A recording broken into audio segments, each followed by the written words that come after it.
আল্লাহকে হাজির নাজির জেনে শপথ করছি, এই যুদ্ধে আমরাই বিজয়ী হব ইনশাআল্লাহ।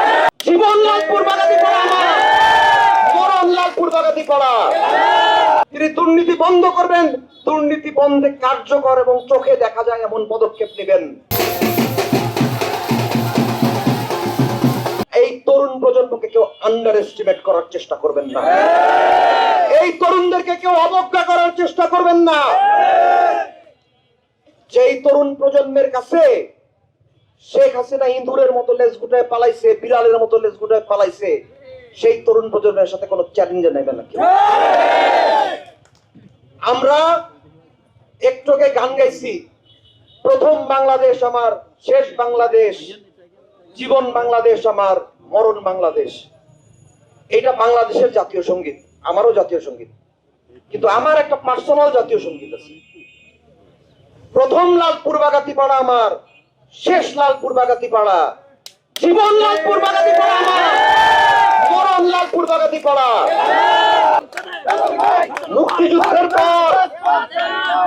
মুক্তিযুদ্ধের পরে এই দেশের মানুষ একটা সুশাসন চেয়েছিল।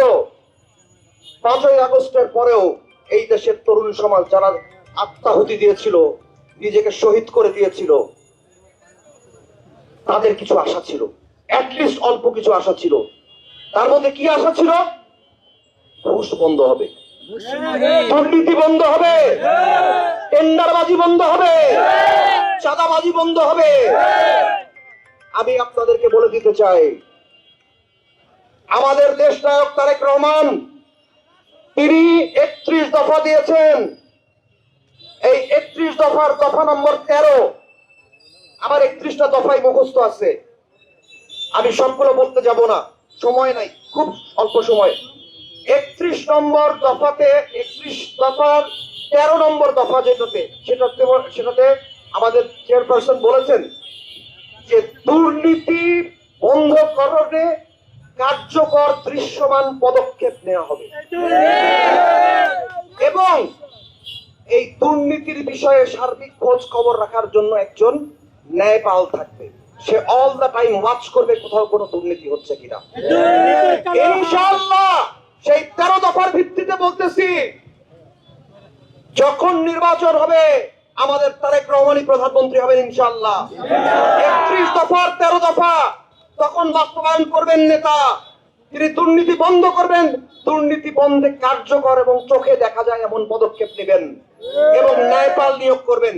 কিন্তু লালপুর বাগাতি পাড়াতে আজকে থেকে ঘোষণা করা হলো, লালপুর বাগাতি পাড়াকে দুর্নীতি মুক্ত করা হবে ইনশাআল্লাহ। আমার মায়ের, আমার বৃদ্ধ বাবার, আমার একটা এতিম সন্তানের 10 টাকা কেজি চাউলের কার্ড, একটা বিধবা ভাতা, একটা বয়স্ক ভাতা আপনারা 5,000 টাকা করে বিক্রি করবেন আর জনতা সেটা সহ্য করবে, এটা হবে না। কেউ খবরদার এটা মনে রাখবেন না, এটা কেউ মনে করবেন না যে ডক্টর রাজন কিছু জানে না বাগাতি পাড়ার সম্বন্ধে। শাইলকোনা ডিগ্রি কলেজে নিয়োগ নিয়ে কি হয়েছে আমি কিন্তু সব জানি। দয়রামপুরের নন্দী কুজা স্কুলে নিয়োগ নিয়ে কি হয়েছে আমি সব জানি।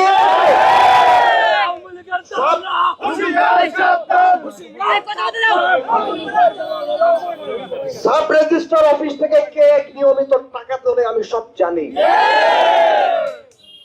আজকে আপনারা যেটা দেখছেন এটা কিন্তু সিনেমার ট্রেলার, পুরো সিনেমা এখনো বাকি আছে। আমি সতর্ক করে দিতে চাচ্ছি, আমি স্পেসিফিক কাউকে ইন্ডিকেট করছি না, আমি দুর্নীতিবাজদেরকে বলে দিচ্ছি আপনারা সতর্ক হয়ে যান। আরেকটা বিষয়, আমি তারেক রহমানের 31 দফা প্রচার করার জন্য ফজলুর রহমান পটলের সন্তান মাঠে নেমেছে। যারা টানা 7মবারের মতো বেস্ট টিস্যু পেপার ব্র্যান্ড হিসেবে স্বীকৃতি পেয়েছে বসুন্ধরা টিস্যু। লালপুর শ্রীসুন্দর স্কুল এবং কলেজ মাঠে আমার জনসভায় 31 দফায় জনসভায় যেতে যারা বাধা দিয়েছেন তাদের নামের তালিকা তারেক রহমানের কাছে পাঠানো হবে। এরপর থেকে আমি খবর পেয়েছি এই পৌরসভার মধ্যে আমার ছাত্র জনতাকে, আমার জনগণকে আমার কাছে আসতে বাধা দেওয়া হয়েছে। আপনারা খবরদার সব সময় মনে রাখেন, এমন একটা প্রজন্মের সামনে আপনারা দাঁড়ায় থাকেন যাদের প্রত্যেকটা মানুষের বুকের মধ্যে একটা করে আবু সাইদ ঘুমায় আছে। খবরদার এই প্রজন্মের সাথে আপনারা কোনো মশকরা ঠাট্টা করতে যাবেন না। আমি খবর পেয়েছি গতকালকে রাত্রেও বিভিন্ন জায়গাতে ছেলেপেলেদেরকে আসতে নিষেধ করা হয়েছে। আমি কি এখানে জামাতে ইসলামের রাজনীতি করতেছি?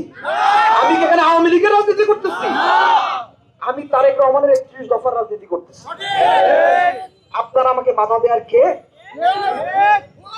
আমার সাথে জনগণের সম্পর্ক হার্ট টু হার্ট। আমি পটলের বেটা, আমার সাথে আত্মার সম্পর্ক। আমি আরেকটা কথা বলতে চাই, প্রিয় তরুণ প্রজন্ম, আমি যে যুদ্ধ ঘোষণা করেছি তারা আমার বিরুদ্ধে পাল্টা যুদ্ধ ঘোষণা করেছে। কিন্তু যদি এই তরুণ প্রজন্ম যদি আমার সাথে থাকে, আল্লাহকে হাজির নাজির জেনে শপথ করছি এই যুদ্ধে আমরাই বিজয়ী হব ইনশাআল্লাহ।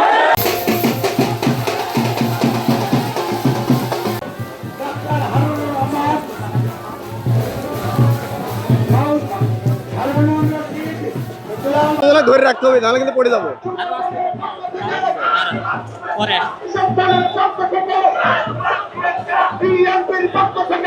আসতে যাবে ভ্যান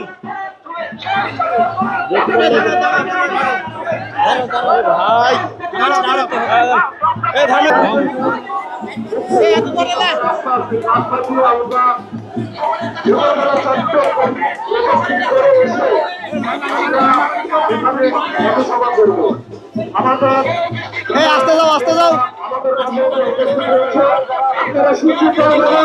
পক্ষ থেকে যুবকদের পক্ষ থেকে কৃষকদের পক্ষ থেকে বিআরওদের পক্ষ থেকে বিএনপির পক্ষ থেকে রাজপথের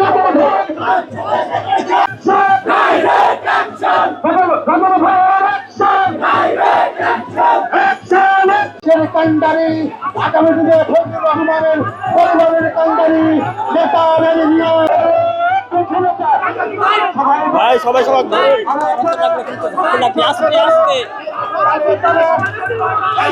আবার উঠতেছে। হাই হাই রে,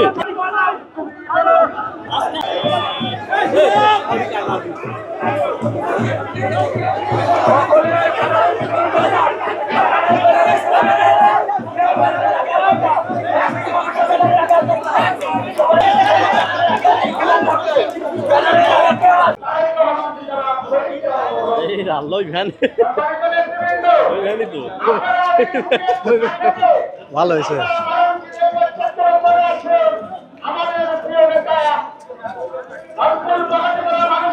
সেই হয়েছে, সেই হয়েছে। আগে কে আবার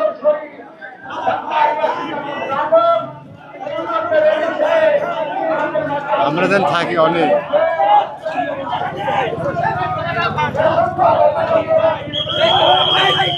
আমাদের সভা আনুষ্ঠানিকভাবে শুরু করতে